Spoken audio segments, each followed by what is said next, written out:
Doctor था, मजे से रोज खाली जेब जाता था और जेब भर के लोड लेके आता था। डॉक्टर साहब ही था, जब था डॉक्टर साहब ही था। 6-7 दिन तक मेरे अपॉइंटमेंट नहीं मिलते थे, लेकिन किसी और की नजर में बहुत सफल था। लेकिन एक समय पर क्या हुआ पता है, मेरे प्रोफेशन में से इंटरेस्ट कम हो गया। मुझे ना उस काम को करने में आनंद नहीं आ रहा। मुझे रात को 8-9 बजे कोई पेशेंट आता था, मेरे को लगता था क्या आदमी यार टाइम से आना चाहिए, अब इसकी वजह से 1 घंटा एक्स्ट्रा रुकना पड़ेगा। मैं इंजॉय नहीं कर रहा था।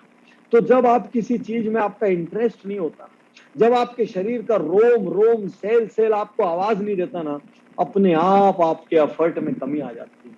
तो आपको अपने प्रोडक्ट में अपने इंटरेस्ट को देखना पड़ेगा कि इस पर्टिकुलर कैटेगरी में, और आरसीएम की तो देखिए बहुत वाइड कैटेगरी है, आप किसी भी प्रोडक्ट का चैंपियन बन सकते हैं। तो आप ये समझिए, यदि सेकेंड आई इंटरेस्ट मिसिंग है तो बिजनेस गड़बड़ हो जाएगा। 30 टाइम इस बिजनेस को टाइम चाहिए। कोई कितना ही इसको पार्ट टाइम बिजनेस बता ले, इस बिजनेस को टाइम चाहिए, और टाइम में भी प्रोडक्टिव टाइम चाहिए। मैं ये नहीं बोल रहा हूं आपको 8 घंटे देने की 6 घंटे देने, आप दिन का 4 घंटा भी दो ना, उसका एक एक मिनट सुपर वैल्यूबल होना। आप इस बिजनेस में पैसे तो देते ही नहीं भाई, एक्चुअली आप इस बिजनेस को देते क्या हो? पैसा तो देते नहीं है। एक एक उसमें भी 10 तो नियम आ गए जिससे कि प्रोडक्ट वापस भी हो जाता है, सब कुछ हो जाता है, कुछ बचा ही नहीं कंपनी के लिए। इतना ट्रांसपेरेंट काम काज हो गया, कोई कंपनी के लिए कुछ नहीं बचा। अब पैसे नहीं देते भाई तो कुछ तो लेगा बिजनेस की, फोकट में आपको अमीर बना देगा, फोकट में आपके सपने पूरे हो जाएंगे। हैं झाड़ पे लटका जोर से हिलाओगे और टूट के आ जाएगा। लो अरे भैया, पुराने जमाने में आकाशवाणी होती थी, आपके घर से 4 फर्लांग दूर दाहिने पश्चिम में एक कुआं मिलेगा, कुएं के पास एक पीपल के पेड़ के नीचे 8 हाथ खोदोगे तो आपको एक सोने की मटकी में, ये सब पहले होता था। अभी जाके दूसरे के खेत में घुसोगे, 4 झापड़ खींच के मारेगा, 2 कुदाल यदि वहां पे चला दिए तो थाने में अंदर मिलोगे अगले दिन। ये सब आकाशवाणी होना बंद हो चुकी है। कुछ नहीं, लक वक लॉटरी आदेश है, आधे राज्यों में सरकार ने बंद कर दी। कोई लक बचा ही नहीं भाई, कोई लक नहीं बचा, कुछ लक नहीं होता इस बिजनेस में। मैं साफ बता रहा हूं, लक लक के भरोसे बैठा मत रहना। वो दशरथ मांझी की जो पिक्चर थी उसमें दशरथ मांझी एक डायलॉग मारते हैं ना, बोले भगवान के भरोसे मत बैठो, हो सकता है वो तुम्हारे भरोसे बैठा हो। है तो भगवान हो सकता है तुम्हारे भरोसे बैठो है, तो भगवान के भरोसे बैठो, मेरे साथ एक दिन अच्छा होगा। एक ही चीज सर्टेन है दुनिया में, एक दिन निपटोगे, बस वही सर्टेन है, इसके अलावा हर चीज अनसर्टेन है। एक दिन निपटोगे, ऊपर जाओगे, बस उतना ही सर्टेन है, उसका भी टाइम पीरियड नहीं पता। तो तीसरा टी, इसके बाद मैं बहुत सीरियस लर्निंग में उतरूंगा।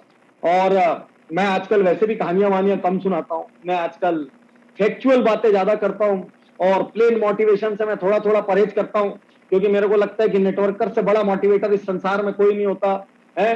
वो उनके मोटिवेशन, वो 2-4 घंटे किसी के गंजे सिर के आसपास बोले तो बाल उठ के खड़े हो जाए उसके सिर से, इतना भयंकर मोटिवेशन होता है। तो इसलिए मैं बहुत सारे फैक्ट्स आपको बताऊंगा आज फिर। तो मैं तीसरा टी आपको फिर से बताऊं, टाइम। दोस्तों, इस बिजनेस को सीरियस टाइम की दरकार है, इस बिजनेस को प्रोडक्टिव टाइम की दरकार है।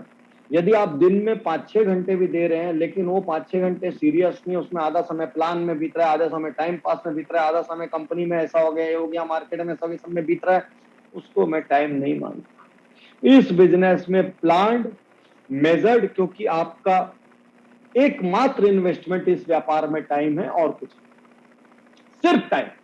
प्रोडक्ट आप बना नहीं रहे हो, प्रोडक्ट कंपनी बना रही है, एजुकेशन आपको कंपनी दे रही है, फीचर्स आपको कंपनी बता रही है, प्राइस कंपनी ने तय कर दिया, देश में कोई सीमाएं नहीं है बिजनेस के लिए। जो ट्रेनिंग रनिंग देना है कंपनी के अंदर हो रही है, बाहर कोई कंपटीशन नहीं है। जो भी है सबको सेम प्रोडक्ट है, सेम प्राइस है। हर कोई जो डायनामिक इन्वेस्टमेंट कर रहा है वो टाइम है। तो आपको इस बिजनेस में तीसरा टी, बिट्स, तो पहला बिलीफ, दूसरा इंटरेस्ट, तीसरा टाइम, और चौथी सबसे डेडली चीज, यदि वो नहीं होगी तो ये बिजनेस सुसाइडल है। बिट्स का चौथा एस है, स्पीड। याद रखिए, इस बिजनेस में स्लो इज बेस्ट। मैं हमेशा इस बिजनेस के लिए एक बात कहता हूं, मेरे से कोई normal conservative traditional business owner आता है, कोई फैक्ट्री वाला आता है, मैं बोलता हूं भाई स्लो चलते हैं, इंक्रीमेंटल ग्रोथ करेंगे, धीरे धीरे आगे बढ़ेंगे। एमएलएम में स्लो इज डेथ। एमएलएम में जितनी जल्दी आपका मोटा फैट चेक बने, जितनी जल्दी आपके घर के बाहर एक 2 व्हीलर खड़ी हो, एक 4 व्हीलर खड़ा हो, जितनी जल्दी आप अपने गांव में, अपने टाउन में एक फॉरेन यात्रा करने वाले यात्री बने, जितनी जल्दी आपकी बीवी के गले में सोने के जेवर और हीरे के जेवर नजर आए, उतनी जल्दी आप इस बिजनेस में सक्सेसफुल होंगे। क्योंकि जब आपको लोग व्यंग करते हैं, जब आपको लोग अपमान करते हैं, जब लोग आपको नहीं बोलते, जब आपके अपने आपका फोन उठाने से इनकार करते हैं, ऐसा लगता है छोड़ दो, छोड़ दो लगता है। लेकिन उस छोड़ दो के स्ट्रांग होने के पहले यदि एक चेक जेब में आ जाए तो फिर वो चेक अपनी कहानी खुद बोलने लग जाता है। वो टू व्हीलर अपना डायलॉग खुद मार देती है, वो फोर व्हीलर खुद ही आसपास सबसे ग्रुप डिस्कशन कर लेता है बिना बोले, किसी को बात ही नहीं करना पड़ता। तो भाई स्पीड, तो 4 अक्षर यदि आपका बराबर है, बिलीफ तगड़ा है, प्रोडक्ट में कंपनी में सब में इंटरेस्ट है, बिजनेस को आप टाइम देने को तैयार हैं और स्पीड आपने पूरी बना रखी है, आप स्लो नहीं हो रहे, हार नहीं रहे, तो विश्वास कीजिए इस बिजनेस में सफलता की बहुत सारी संभावना है। तो कुल मिला के यदि जब सब प्रोडक्ट एक रहते हैं, टेरिटरी एक रहती है, तो फर्क कहां पर आता है? फर्क सिर्फ और सिर्फ सोच का फर्क है। तो मैं लोगों से हमेशा कहता हूं, एमएलएम का सबसे बड़ा गुड लक, सबसे बड़ा सीक्रेट और सबसे बड़ा सीक्रेट और सबसे बड़ा सक्सेस टूल सिर्फ एक है, वो आपका माइंडसेट है, माइंडसेट है, माइंडसेट। आप लड़ने को तैयार है या नहीं, आप जूझने को तैयार है या नहीं, आप रोज मेजर्ड बिजनेस करने को तैयार है या नहीं, आप इस बिजनेस को लाइटली देखिए। मैं आपको बताता हूं, मुझे हमेशा क्या लगता है कि नेटवर्क मार्केटिंग में ना खूब जम के एंट्री फीस होनी चाहिए। ये ना जिंदगी का नियम है कि जब फीस लगती है ना तो आदमी इज्जत ज्यादा देता है उस व्यापार में। तो एक सुलभ शौचालय में भी 2 रुपया जब ठीक से लेता है ना आपसे, 5 रुपए ठीक से लेता है, तो वो इज्जत से यूज होता है। तो आपको मैं बताऊं, जब जब फ्री होता है तब तब लोग उसको बहुत कैजुअली लेते हैं। कोई दूसरा आदमी आपको एक पिक्चर की टिकट दे देगा तो हो सकता है आप जाए नहीं जाए, छोड़ यार देखते हैं, लेकिन आपका जेब का लग जाए ना 200 का टिकट, सीन कितना भी बोर आता रहे, आप बोलेंगे बैठना बैठना देखते थोड़ा और, अभी कुछ तो अच्छा आएगा। कोई बोलेगा उठ बैठना बैठना, बीच में कोई खड़ा हो जाएगा, आप बोलेंगे ओ भाई साहब बैठिए, ओ भाई साहब क्या कर रहे हो, फोन से बात कर रहे हो, बाहर जाके बात करो। एक सेकंड भी कोई बीच में आएगा ना आपसे बर्दाश्त नहीं होगा, क्योंकि आपकी जेब का पैसा लगा इस बिजनेस। अब मैं तो सरकार नहीं होनी तो मैं तो भर के एंट्री फीस लगा देता। तो एंट्री फीस नहीं होने की वजह से लोग इस बिजनेस को लाइटली लेते हैं, बहुत आसानी से अंदर आते हैं, बहुत आसानी से छोड़ देते हैं। और माइंडसेट के खेल में क्या होता है, कई बार अपलाइन बिजनेस को इतना इजी बता के लाते हैं, ऐसा दिखाते हैं कि सब कुछ केक वॉक है, मैं तुम्हारे लिए कर दूंगा, और वहीं से पहले ही क्षण से उस प्रोस्पेक्ट में वायरस लग जाता है, वहीं से वो एक इजी जिंदगी एक्सपेक्ट करने लग जाता है। पहले धार धार 2 लोग नहीं बोलते, अरे ये कहाँ आ गया मैं, और उसके बाद वो ठंडा पड़ जाता है। और यदि वो 6 महीना एक साल यहाँ पे निकाल ले, एक आध चेक बढ़िया उसका आ जाए, उसके बाद तो कोई नहीं हिला सकता, उसके बाद तो दुनिया का सबसे बड़ा गुरु कोच सब बन जाता है उसके बाद। तो दोस्तों, यदि कोई चीज आपको सफल बना सकती तो वो आपका माइंडसेट बना सकता है। दूसरा, इस बिजनेस में आपको मैं एक बहुत बड़ी सेल्स की सीक्रेट आपको बताता हूं। इस बिजनेस का एक रूल और है, your success is directly proportional to the number of prospects you approach. Your success is directly proportional to the number of prospects you approach. तो सेल्स में कहा जाता है, देखिए मैं आपको आज नॉर्मल सेल्स की तरफ लेकर चलता हूं। तो नॉर्मल जो दुनिया में सेल्स होती है, रिटेल की सेल्स, कोई मैन्युफैक्चरिंग सेल्स है, गाड़ियों की सेल्स, ज्वेलरी की सेल्स, कपड़ों की सेल्स, ये लोग कुछ शब्दों का इस्तेमाल करते हैं। इनका पहला शब्द होता है लीड, कि लीड का मतलब, आपके लिए भी लीड शब्द है, तो लीड का मतलब भाई जो भी डेटाबेस आपके पास आता है किसी भी रूप में, वो ऑनलाइन आए, ऑफलाइन आए, सोशल मीडिया से आए, आपके दोस्तों, भाई के दोस्तों, वाइफ के दोस्त, सहेली, नाते, रिश्तेदार, मामेरा पक्ष के, ससुरा पक्ष के, जितना पक्ष आपका होता है, सारों के रिश्तेदार, ये सारी आपके लिए लीड्स। नॉर्मल बिजनेस से समझना, जब वो लीड किसी स्टोर में, अपन एक एग्जांपल लेते हैं, कोई ज्वेलरी स्टोर है, मैं क्यों आपको आज बाहर से समझाना चाहता हूं ताकि आप समझिए कि आपका बिजनेस भी कोई अलग बिजनेस नहीं। तो जब एक ज्वेलरी स्टोर में एक कस्टमर पैर रखता है तो हम उसको बोलते हैं लीड कन्वर्टेड टू फुटफॉल। बहुत ध्यान से समझना। तो उसके बाद एक स्टोर क्या काउंट करता है, number of footfall per day. ठीक, अभी तो लीड्स, नंबर ऑफ लीड्स को काउंट कर रहा है। उसके बाद भाई मेरे पास 10,000 का डेटाबेस आया, मैंने अखबार में ऐड दी, 1 लाख लोगों तक पहुंचा, मेरे को इतने लोगों ने यहाँ देखा वहां देखा, मेरे स्टोर में फुटफॉल कितना हुआ, उसको वो कहता है number of footfall per day, इसको वो रजिस्टर करता है। उसके बाद वो दिन के एंड में गिनता है, भाई बिल कितने बने, तो उसको वो बोलता है number of convergence per day. बहुत ध्यान से आप समझना, मैं आपको नेटवर्क मार्केटिंग से बाहर निकाल के फंडा सिखा रहा हूँ, क्योंकि अभी मैं आपको जो प्रोस्पेक्टिंग का फंडा सिखाने वाला हूँ वो वैसा ही है। तो लीड के बाद फुटफॉल, फुटफॉल के बाद कन्वर्जन। अब कन्वर्जन, अब वो देखता है यार मेरे स्टोर में 100 लोग दिन के आते हैं और 10 लोग खरीदी करते हैं, तो वो देखता है यार मेरा तो रेशियो 100/10 का है। तो अब वो कहां पे जान लगाता है कि कुछ भी करके यदि ये मेरा रेशियो 100/20 का हो जाए तो मेरा बिजनेस तो ऐसे ही डबल हो जाए, यदि मेरा रेशियो 100/30 का हो जाए तो मेरा बिजनेस तो 300% हो जाए, यदि मेरा रेशियो 100/50 हो जाए तो मेरा बिजनेस तो 500% हो जाए। तो अब इस कन्वर्जन को बढ़ाने के लिए क्या करना पड़ेगा? हो सकता है मेरे को मेरे सेल्समैन को ट्रेन करना पड़ेगा, हो सकता है मेरे को प्रोडक्ट कॉस्ट चेंज करनी पड़ेगी, हो सकता है मेरे को खूब एट्रैक्टिव डिस्काउंट ऑफर स्कीम लगानी पड़ेगी, हो सकता है स्टोर को बहुत सुंदर बनाना पड़ेगा, बहुत ग्रीटिंग माहौल माहौल जबरदस्त करना पड़ेगा। तो अभी वो लीड की परवाह नहीं कर रहा है, ध्यान रखना। इस वक्त तो परवाह क्या कर रहा है? अंदर जो आ गया है कैसे मैं उसका कन्वर्जन बढ़ाऊं। बहुत ध्यान से आप समझना, नए तरीके से आपको एमएलएम समझा रहा हूं। अब अंदर जो आ गया उसका कन्वर्जन बढ़ गया। अब भाई 100 में से 30 तक का कन्वर्जन आ गया, ठीक है जी, बहुत बढ़िया बात है। अब वो चौथा कहां पे दिमाग लगाता है पता है? पर बिल वैल्यू, कि भाई मेरे 100 में से 30 लोगों ने खरीदा और 30 लोगों की पर आदमी की बिलिंग जो थी 10-10 हजार की थी। ऐसा क्या करूं जिससे ये 10,000 की बिलिंग जो है 15 की हो जाए? तो अब कस्टमर तो मेरा अपना हो चुका है, उसको मैं थोड़ा सा और अवेयर कर दूं, थोड़ा सा और एजुकेट कर दूं, थोड़ा सा और उसके साथ बातचीत कर लूं, थोड़ा सा और उसको रिलेशनशिप बना दूं, कोई और टर्नओवर का ऑफर दे दूं, कोई और लॉयल्टी प्रोग्राम का ऑफर दे दूं, कुछ और कर लूं। तो वो ऐसा नहीं सोचता मेरे को सेल्स बढ़ाना। देखिए बात तो समझिए, हम लोग क्या बोलते हैं, यार बिजनेस नहीं आ रहा है, यार बीवी नहीं बन रहा है, यार बीवी नहीं बन रहा है, यार चेक नहीं, अरे वो बाई प्रोडक्ट है भाई। आप जिस एंड की चीज को देख रहे हो उसको देखते रहोगे, सिवाय फ्रस्ट्रेशन के कुछ हाथ नहीं लगेगा, कुछ भी हाथ नहीं लगेगा। आपको देखना होगा आपके स्टेप्स को, कि आपकी लीड आपके पास बराबर आ रही है कि नहीं, नई लीड आपके ऐड हो रही है कि नहीं, नई लीड लाने के लिए आप क्या क्या कर रहे हैं। बिल्कुल ध्यान से करिए। फुटफॉल का मतलब नॉर्मल स्टोर में कस्टमर आता है, आप ये समझिए फुटफॉल का मतलब आपकी प्रोस्पेक्टिंग हो गई, कि आप कितने लोगों को प्रोस्पेक्टिंग कर रहे हैं। तो महीने में भाई इतनी लीड जमा हुई, इतनी लीड में मैं इतने लोगों को टैप किया, इतने लोगों की मैंने प्रोस्पेक्टिंग की।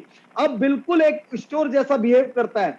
प्रोस्पेक्टिंग के बाद आपने देखा कन्वर्जन, कि यदि मैं 10 लोगों को प्लान प्रेजेंट करता हूं, मेरी बात बहुत ध्यान से सुनना भाई, नए तरीके से लेकर जा रहा हूं आप, है ना, आपको समझ में आना चाहिए, आपका बिजनेस कोई रॉकेट साइंस नहीं है। अब आप देखिए कि फुटफॉल के बाद क्या हुआ, कि अब आपने प्रोस्पेक्टिंग करी, तो आपका ना पहले एक प्रोस्पेक्टिंग का रेशियो था, कि मैं 10 लोगों को प्लान दिखाता हूं तो एक आदमी साइन अप करता है, या मैं 10 को प्लान दिखाता हूं तो 3 साइन अप करते हैं, 4 साइन अप करते हैं। तो भाई आपका कन्वर्जन रेशियो इंप्रूव हुआ कि नहीं? देखो लीड, बहुत ध्यान से समझना, 100 लीड आई, 100 लोगों का आपका डेटा आया, आपने 100 में से 20 को अप्रोच किया, 20 में से 2 कन्वर्ट हुए, ये आपका बिजनेस सीधे सीधे चल रहा है। अब यदि आपको बिजनेस बढ़ाना है, सीधे सीधे बिना कुछ छेड़छाड़ किए खाली लीड पे काम कर लो, 100 की जगह 200 लीड ले आओ, ऑटोमेटिक आपका बिजनेस बढ़ जाएगा, क्योंकि वो तो प्रोपोर्शन में चल रहा है। अब मान लीजिए आपकी 100 ही लीड थी, आपका 2 कन्वर्ट, उसमें से 20 को प्रोस्पेक्टिंग कर पा रहे थे, 2 कन्वर्जन हो रहा था, तो आपने 100 लीड में से प्रोस्पेक्टिंग को बढ़ा दिया। अब आप 20 की जगह 40 को प्रोस्पेक्टिंग करते हैं, तो अपने आप 4 कन्वर्जन होंगे। अब आप सोच के देखिए कि आपने अपनी महारत थोड़ी और बढ़ाई, थोड़ा और बढ़िया बढ़िया कोर्सेज किए, और सीखा, अपने आप को और मांझा, अपने किसी बढ़िया रोल मॉडल आइकॉन की स्टाइल को देखा, और आपके 20 में से जो 2 कन्वर्जन होते थे, अचानक ही आपकी स्टाइल में ऐसा परिवर्तन आया कि 2 की जगह आपका 4 कन्वर्जन होने लगे। अब 4 आपके पास साइन अप होके बैठे हैं, और वो चारों सब मिला मूली के भी महीने का एक निश्चित मात्रा में प्रोडक्ट खरीदते हैं। अब आपने ठान लिया भाई मेरे पास कुछ तो यूज कंज्यूमर होंगे, और कुछ मेरे साथ बिजनेस में एक्टिव नेटवर्कर होंगे जो और लोगों को जोड़ेंगे, लेकिन कुछ प्योर कंज्यूमर यूजर बन के रह जाएंगे। तो कैसे मैं अपनी टीम में, अपने नेटवर्क में हर आदमी की पर बिल वैल्यू बढ़ाऊं? बहुत ध्यान से समझिए, हर आदमी की पर बिल वैल्यू बढ़ाऊं मतलब उसके घर में प्रोडक्ट का कंजम्पशन बढ़ाऊं, ताकि उसको महीने का।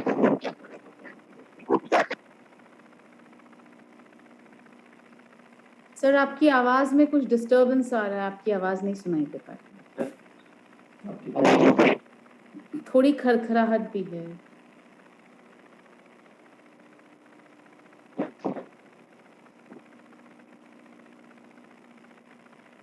सर ब्लूटूथ कहीं डिस्चार्ज नहीं हुआ हो? चार्ज होता तो आ जाता है। वॉल्यूम कम हुआ है, इसका मतलब कुछ ना कुछ बैटरी डाउन हो।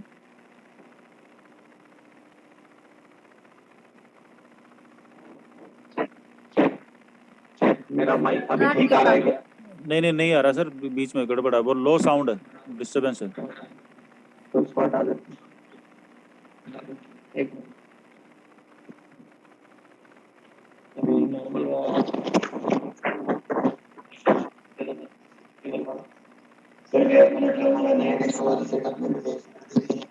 नहीं, not clear sir. I will take just 1 minute. क्या हाँ नहीं आगे now it's clear. Now it's clear, sir. तो ऐसे ही बोलते हैं, फिर किसी और चीज की जरूरत नहीं, वाला फैन ऑफ करना चाहिए। जी ये अभी बिल्कुल क्लियर आ रही है sir.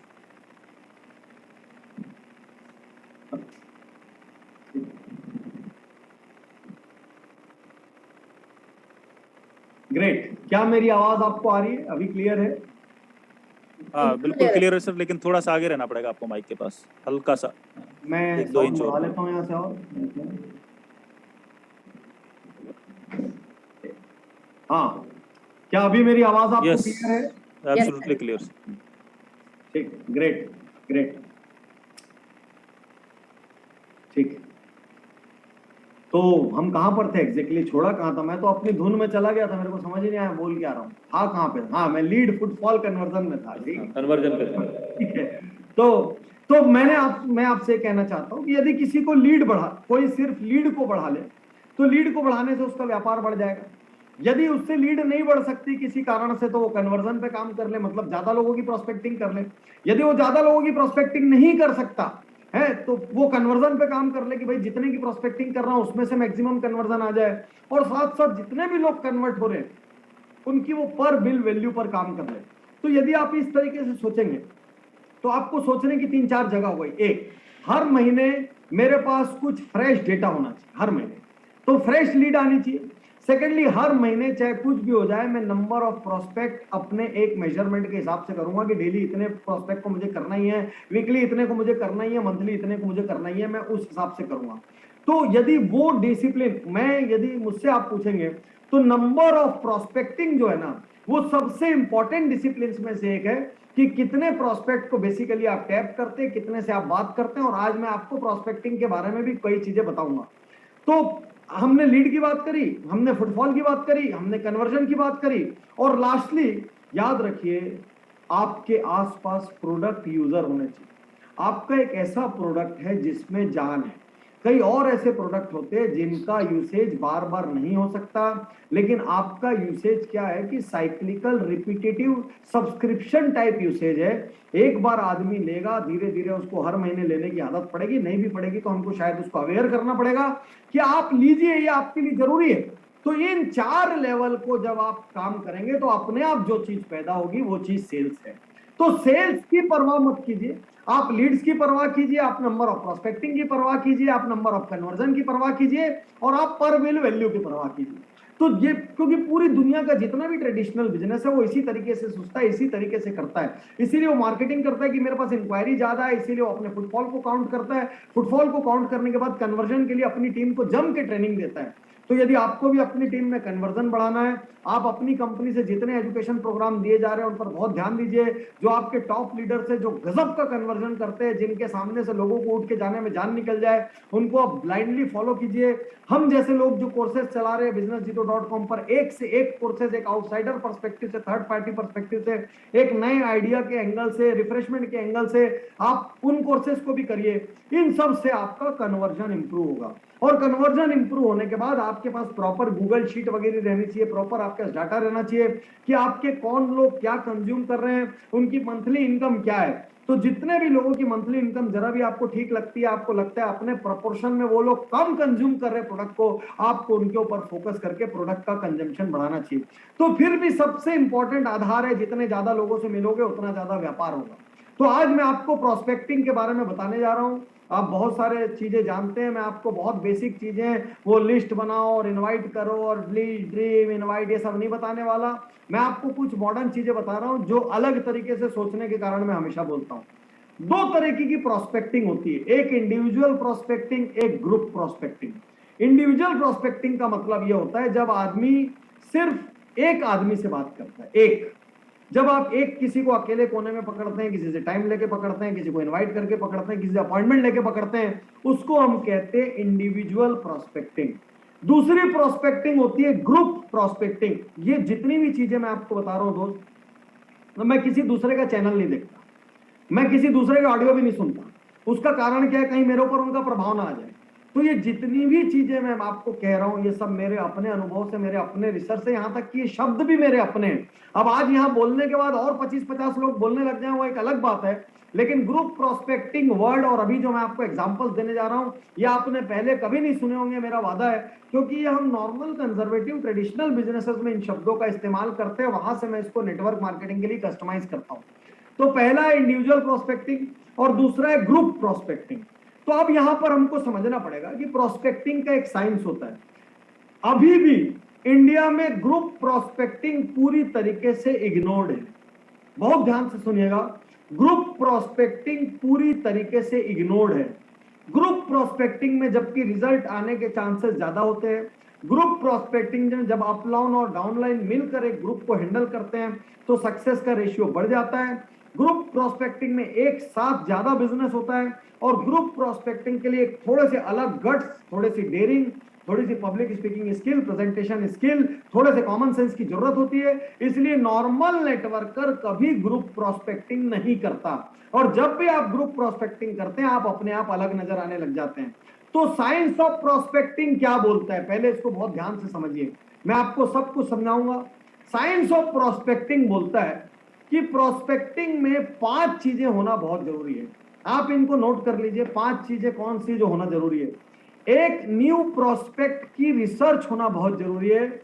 ऐसा नहीं होना चाहिए कि आपकी जो पकड़ में आया आपने उसको बिजनेस बताया। आप एक क्षण के लिए इसको नोट कर लें, उसके बाद मैं स्क्रीन पर आ जाऊंगा। 5 इसमें पॉइंट है, new prospecting research, fixed prospecting schedule, daily prospecting self analysis, role model prospector और प्रोस्पेक्टिंग एवरेज एनहांसमेंट। तो ये इंग्लिश में मैंने लिखा है क्योंकि ये सब टेक्निकल टर्म्स हैं, मैं आपको हिंदी में बताऊंगा। और मैं अभी यहाँ पर कई लोग बैठे हुए, मैं आपसे पूछता हूं, क्या आपने इनमें से अधिकांश शब्द कभी सुने? क्या इनमें से आपने अधिकांश जार्गन्स या अधिकांश शब्द कभी सुने हैं? आपके कॉमन स्पीकर्स इनको यूज में लाते हैं। मिलिंद जी, क्या आपने ये सब वर्ड्स अपनी टीम में अपने स्पीकर्स में सुने हैं?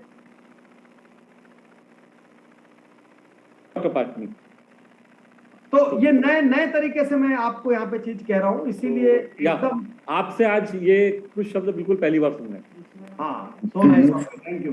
First time sir, first time सुना है जो ग्रुप प्रोस्पेक्टिंग के बारे में। इंडिविजुअल प्रोस्पेक्टिंग तो होता है, ग्रुप प्रोस्पेक्टिंग क्रांतिकारी है, मैं भी आपको बता रहा हूँ।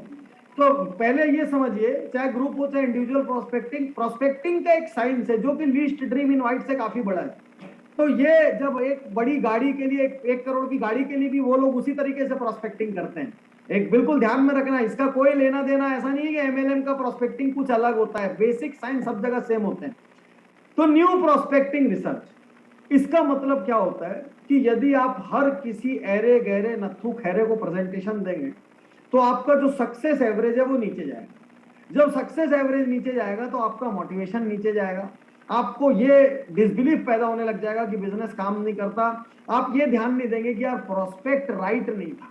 तो सबसे पहले मैं भी आपको इसके बाद एक स्लाइड में बताऊंगा कि कौन से डेमोग्राफिक यानी किस तरीके के प्रोस्पेक्ट को आपको चुनना चाहिए। तो मेरा पहला पॉइंट है न्यू प्रोस्पेक्टिंग रिसर्च। इसका मतलब आप जिसको भी अप्रोच करें उसके बारे में रिसर्च होना चाहिए।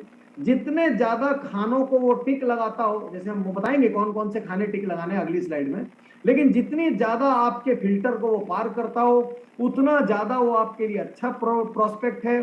तो ऐरे गहरे नत्थु खैरे इजिली अवेलेबल आजू बाजू ऊपर नीचे वाले वो प्रोस्पेक्टिंग करने की जगह कम को प्रोस्पेक्ट कीजिए लेकिन दम को प्रोस्पेक्ट कीजिए, तो आपका रिजल्ट हमेशा कम में बम रहे।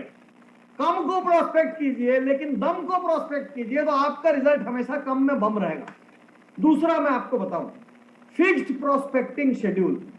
चाहे कुछ भी हो जाए, कई बार आपको लर्निंग का टाइम निकालना है, कई बार आपको फंक्शंस का टाइम निकालना है, कई बार आपको डाउनलाइन के साथ बैठने का टाइम निकालना है, लेकिन यदि आप सीरियस नेटवर्कर हैं, यदि आप सक्सेस का एक सर्टेन परसेंटेज मेंटेन करना चाहते हैं तो हर दिन आपका प्रोस्पेक्टिंग स्केड्यूल फिक्स होना चाहिए कि मिनिमम मैं भले कोई भी और काम करूं, भले मैं टीम को हैंडल करूं, भले मैं प्रोडक्ट पढ़ूं, भले मैं ट्रेनिंग अटेंड करूं, लेकिन एवरेज मंथली इतने घंटे में प्रोस्पेक्टिंग में जरूर बिताऊंगा। तो उसका एक रेशियो आएगा कि एवरेज वीकली इतने घंटे में प्रोस्पेक्ट। देखो जितने भी पूरे भारत से लोग बैठे हो, बिल्कुल समझ लो थोड़ी सी रिसर्च इस व्यापार में करनी पड़ेगी, सक्सेस रेशियो बढ़ाना है, नहीं तो हर दीवार से माथा फोड़ते रहो। दूसरा नंबर, यदि आपका प्रोस्पेक्टिंग का कम हुआ, अपने आप सक्सेस का नंबर कम होगा। यदि आप 1-2 दिन काम करते जर्क में और 5-7 दिन आराम से बैठते, मान के चलना कि आपका सक्सेस नीचे जाएगा, आप तकलीफ में आएंगे। आप बोलेंगे मार्केट ऐसा है, ये ऐसा है, लोग अच्छे नहीं मिल रहे। हो सकता है आज आपको कोई बहुत नेगेटिव बोल के डिप्रेस मार दे, लेकिन उसके बावजूद आपको जितनी प्रोस्पेक्टिंग आपने तय करी आपको करनी पड़ेगी, तभी आपका एवरेज कन्वर्जन रेशियो निकलेगा। और जब आप बोलेंगे यार तमाशा हो गया है, रोज की 3 प्रोस्पेक्टिंग करता हूं, महीने में 90 प्रोस्पेक्टिंग करता हूं, 90 प्रोस्पेक्टिंग करने के बाद सिर्फ 5 आता है, कुछ भी करके मुझे मेरा कन्वर्जन 10 साइन अप पर लेकर जाना है।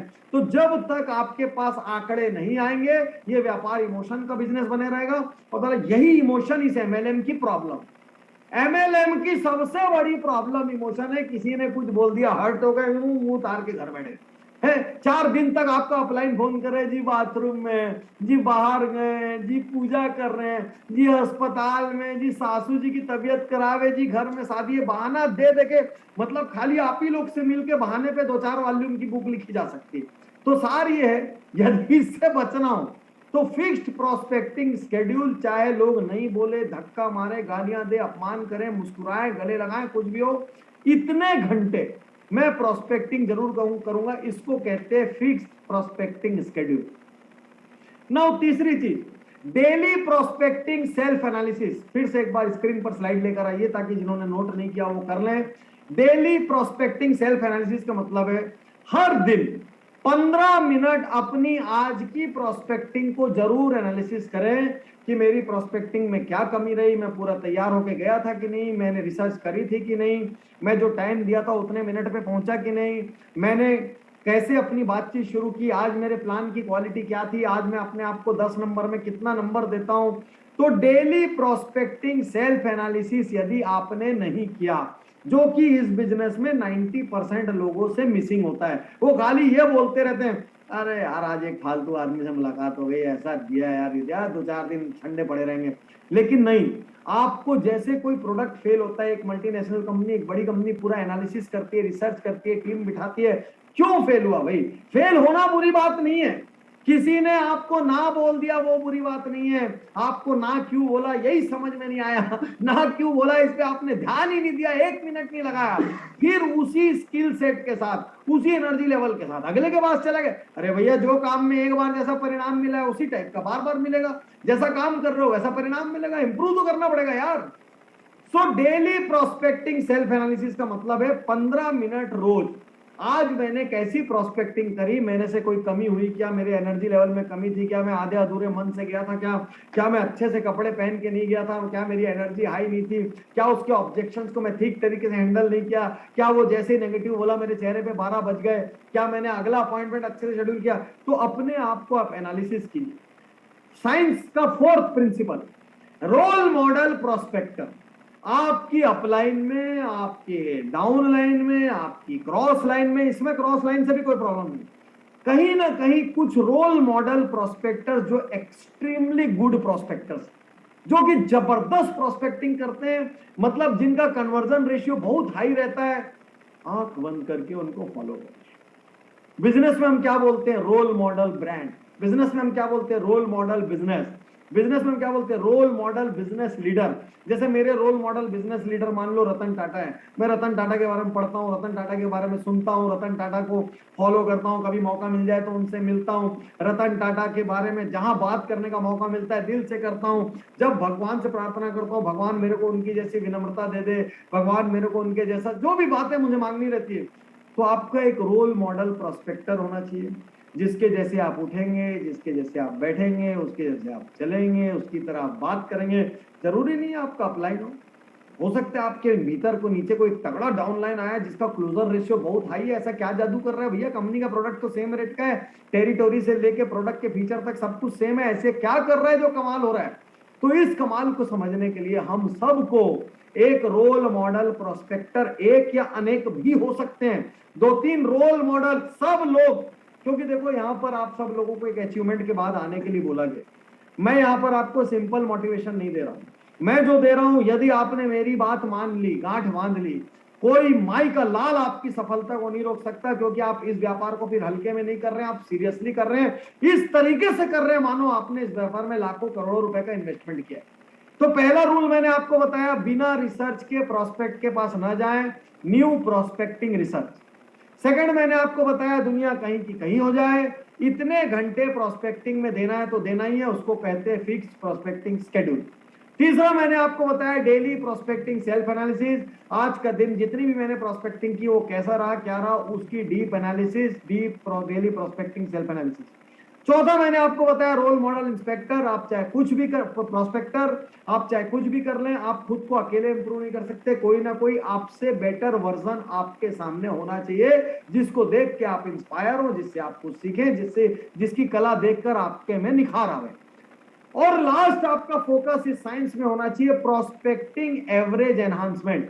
प्रोस्पेक्टिंग एवरेज एनहांसमेंट ये कहता है कि आपका जो प्रोस्पेक्टिंग टू कन्वर्जन का एवरेज है वो आपको लगातार ध्यान में रखना चाहिए कि यदि इतने लोगों को मैंने प्लान दिखाया, तो जब मैं पहले महीने कंपनी ज्वाइन किया था तो इतने मेरे सफल होते थे, उसके अगले महीने मेरे इतने सफल होते थे, उसके अगले महीने मेरे इतने सफल होते थे। इसमें दो चीजों का एवरेज देखना पड़ता है, एक नंबर ऑफ प्रोस्पेक्टिंग, कि भाई शुरू में मैं इतना प्रोस्पेक्टिंग करता था हर दिन नहीं हो सकता तो चलो वीकली एवरेज ले लो, वीकली भी नहीं पकड़ सकते, थोड़ी मोटी बुद्धि हो तो मंथली एवरेज ले लो। तो पहले मैं शुरू में जब मैंने व्यापार ज्वाइन किया, हर वीक मैं 10 प्लान दिखाता था, एक प्लान सफल होता था, एक क्वार्टर निकल गया। देखो पूरी बड़े बिजनेस की भाषा में लेके जा रहा हूं, जैसे हजारों करोड़ का बिजनेस हो, एक क्वार्टर निकल